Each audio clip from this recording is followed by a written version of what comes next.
কথা ছিল যুদ্ধ বন্ধ হবে, হয়েছিল প্রাথমিক শান্তি চুক্তিও, কিন্তু সে আশায় গুড়ে বালি। চুক্তির পর একটি দুটি নয়, টানা ১৩ রাত ধরে একের পর এক বিস্ফোরণে কেঁপে ওঠে ইরানের গুরুত্বপূর্ণ বিভিন্ন শহর।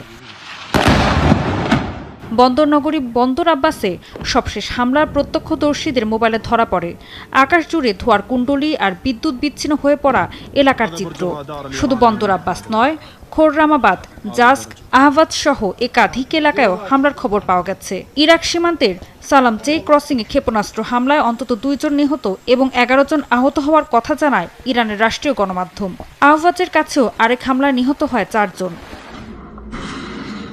এদিকে মার্কিন সেন্ট্রাল কমান্ড জানিয়েছে, ইরানের সামরিক স্থাপনা, ড্রোন, গুদাম, যোগাযোগ নেটওয়ার্ক, উপকূলীয় নজরদারি কেন্দ্র এবং সামুদ্রিক সক্ষমতাকে লক্ষ্য করে ফের হামলা সম্পন্ন করেছে যুক্তরাষ্ট্র। নগদ নিয়ে এলো হার না মানা হার অফার। সর্বনিম্ন ১০,০০০ টাকা রেমিটেন্স নগদে পাঠালে থাকছে স্বর্ণের হার জেতার সুযোগ।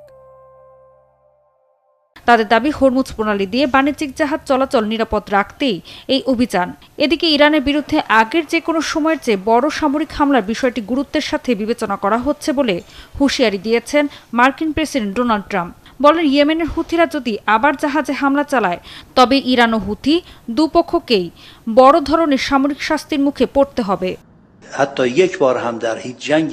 বিশ্বে আগে কখনো যুদ্ধে ব্যবহার করা হয়নি এমন সব অস্ত্রই ইরানের বিরুদ্ধে ব্যবহার করেছে যুক্তরাষ্ট্র। তারা তৃতীয় বিশ্বযুদ্ধের জন্য যেসব সামরিক সক্ষমতা ও অস্ত্র মজুত রেখেছিল, সেগুলোর সবই আমাদের বিরুদ্ধে মাঠে নামানো হয়েছে।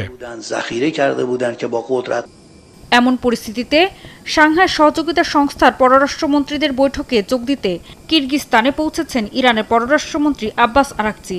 সেখানে তিনি বলেন, উন্মত্ত আগ্রাসনের জন্য যুক্তরাষ্ট্রকে আরও বড় মূল্য দিতে হবে। একই সাথে জব্দ করা ইরানি সম্পদ ব্যবহার করে ক্ষতিপূরণ দেওয়ার ট্রাম্পের পরিকল্পনাকেও বিপজ্জনক নজির বলে মন্তব্য করেন তিনি। এরই মধ্যে বাহরাইনে সাইরেন বাজিয়ে নিরাপদ আশ্রয়ে যাওয়ার নির্দেশ দেয় দেশটির স্বরাষ্ট্র মন্ত্রণালয়। ইরানের দাবি, তারা বাহরাইন ও জর্ডানে মার্কিন সামরিক স্থাপনায় ড্রোন হামলা চালিয়েছে। ঋতু সাহা, চ্যানেল 24।